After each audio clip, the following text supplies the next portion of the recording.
Ẹ káàbọ̀ sórí ìkànnì yìí. Tó bá jẹ́ ìgbà àkọ́kọ́ tí ẹ ń bá mi pàdé rèé, ẹ bá mi like, ẹ comment, ẹ share, kẹ́ subscribe. Àwọn ohun tí ẹ máa wò lórí ìkànnì yìí, ohun ni àwọn ohun tí ó ń lọ láwùjọ wa tó sì máa kọ́ wa lọ́gbọ́n. Ẹ máa bá mi ká lọ. We are ready to protest. Yes. We have to cry out now. Let APC cancel Justice and Mandate Forum.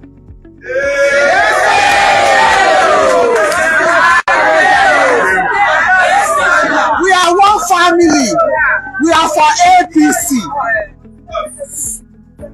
Now they are using Justice Forum and mandate because our candidate, the incoming governor of the state, belongs to the Justice Forum. Yes. They are now conversing. Everybody is now dumping and joining Justice Forum because they believe that is where our incoming governor belongs to. Are we not Lagosians?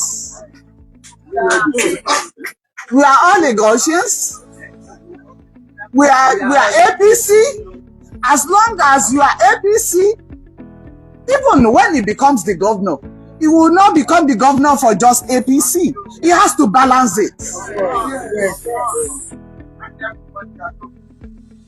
Everybody needs to be carried along. Even those that, if you are a leader, you are leading both your friends and foes.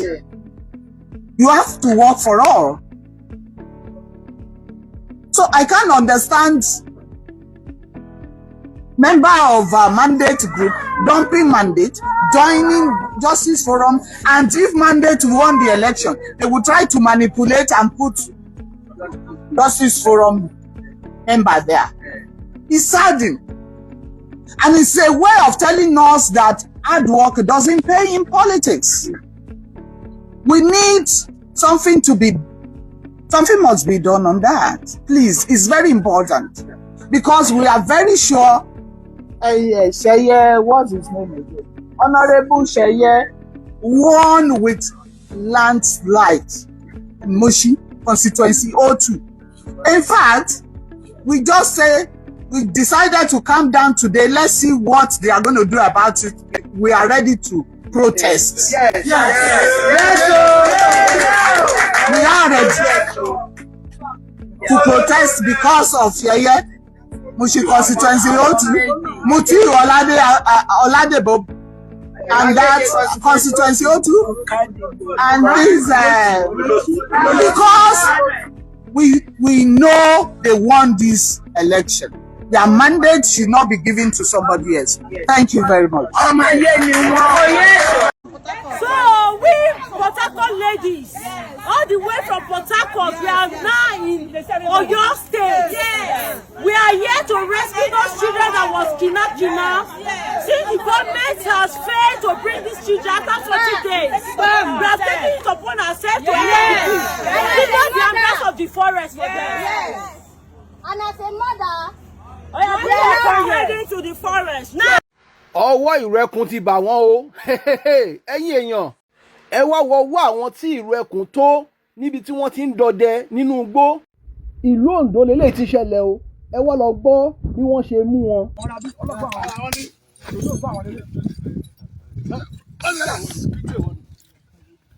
Mo ti wo. Òun náà ni eléyìí. Coverage.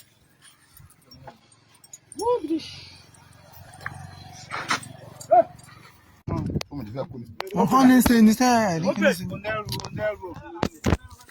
Eléyìí ló sọ mọ́ wa lọ́wọ́ nínú igbó. Ìgbà táwọn jáde, àwọn ìlà ọkọ̀ mú nílé.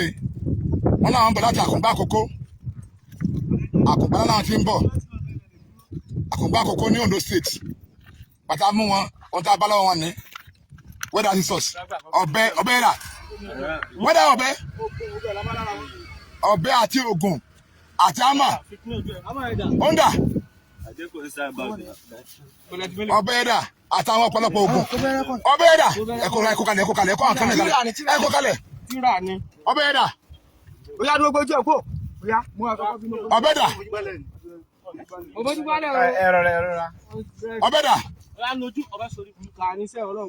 àtọ̀pọ̀lọpọ̀ ọbẹ̀ dà so bàtà sáà mú wọn àtúnbá àwọn ilé náà wọn náà wọn lọ kára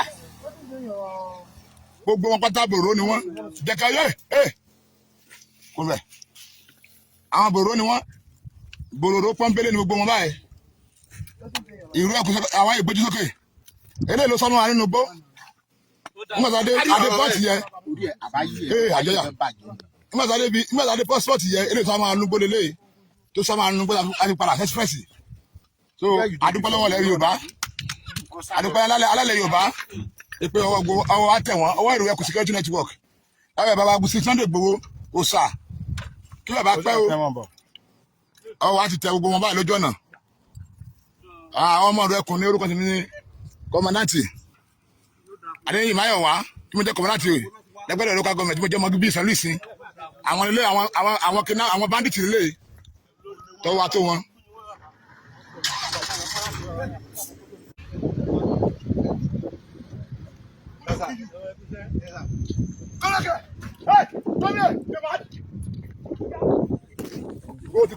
Bóyá sọ́kàn.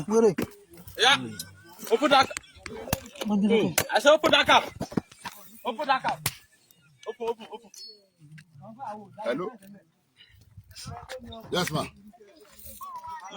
Okay, that's it.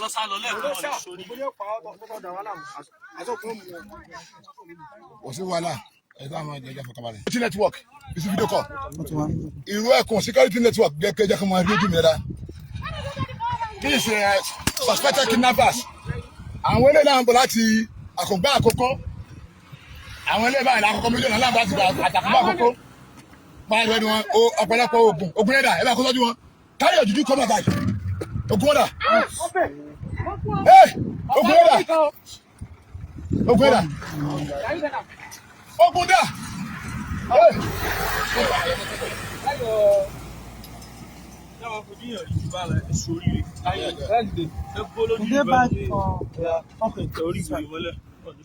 Inú báàgì náà wà.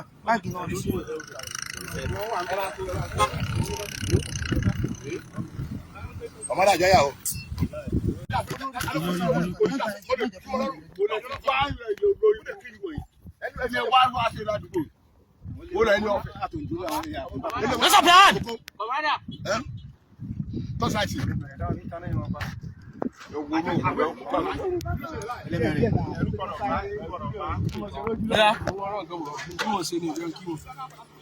Síbi ọ̀bẹ̀rẹ̀ o.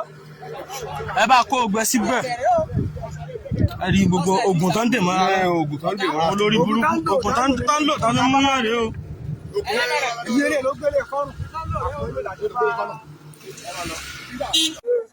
Àwọn eléyìí la mú ní tí alọ́nugbọ́n fún wa pé gẹ́nì kálápá lánàá so àwọn eléyìí la mú ló gbó nígbà tí nínú gbó àbá olórí burúkú eléyìí péjú yìí eléyìí ló ẹ̀kọ́ wa nínú gbó ó dẹ̀ sámọ́ wa lọ́wọ́ ṣùgbọ́n pàtó lọ́wọ́ ṣe àmọ́ olórí iwájú express máa ní sọ lùsìn náà gbókè nígbìn ní ẹlẹ́yìn nílùú bàbá wa gangan ti mú àwọn eléyìí láwọn ń bọ̀ láti àkùngbá àkókò ọ̀pọ̀lọpọ̀ oògùn rẹ̀ ẹ̀kọ́ ẹ̀kọ́ àwọn síwájú àtọ̀bẹ́ ẹ̀kọ́ oògùn jáde àtọ̀pọ̀lọpọ̀ oògùn àtọ̀bẹ́ àti àmà làbọ́láwọ̀ wọn tó à ń bí fi àsìkò yí àwọn ọmọ ẹgbẹ́ ọba wa ti Sunday Igboho àfi ń bẹ ẹgbẹ́ ọba lórí pé ọbẹ̀ ẹ̀kọ́ ìdẹ̀bí ọbẹ̀ wọn dà ọbẹ̀ ẹ̀kọ́ bọ̀ sí wọn lọ́jọ́ jù náà àwọn ẹgbẹ́ bẹ̀rẹ̀ wọn wá àwọn fi àsìkò yìí àwọn ìbẹ̀bà sí Sunday Igboho pé níbo ni ká kó wọn lọ nítorí ayé kó wọn lọ ṣé káwọn kọ́ síjọ́ ni àbí bóò ni olùfàsìkò béèrè lọ́wọ́ wọn àwọn lélẹ́yìí àwọn bòròró bandits eléyìí ló yìnbọn sí wa nínú gbọ́lẹ̀ kan olóyìn ní báyìí so ìbá ayé kó wọn lọ kí à ń fi àsìkò yìí rọ bàbá sí Sunday Igboho kan sọ fún wa nínú ilé àwọn ọmọ ìlú ẹkùn lábẹ́ àbá comrade yàrá kọ́mọ láti wà ní Ọ̀ṣun state Olúọmọ Awórò tí mo jẹ́ lára àwọn kọ́mọ láti ẹ̀tún mo jẹ́ wọn bíbí ilẹ̀ sin Kwara state iṣẹ́ ìní ọ̀gá mi ní kí wọ́n ṣe lé Olúọmọ Awórò pé kí n lọ fọ ilé mi mọ́ ṣùgbọ́n adúpẹ́ lọ́wọ́ Ọlọ́run lónìí báyìí pé Nàìjíríà jẹ́ sí eré. olùsàkó náà kó fún wa. tó ṣe wọ́n pé ẹni tó kọ́ ọmọ ìdílé Yorùbá mọ́ ẹ̀yin wọ́n kọ́ lọ káàkiri òrùka fún ọgbọ́n ṣòfò.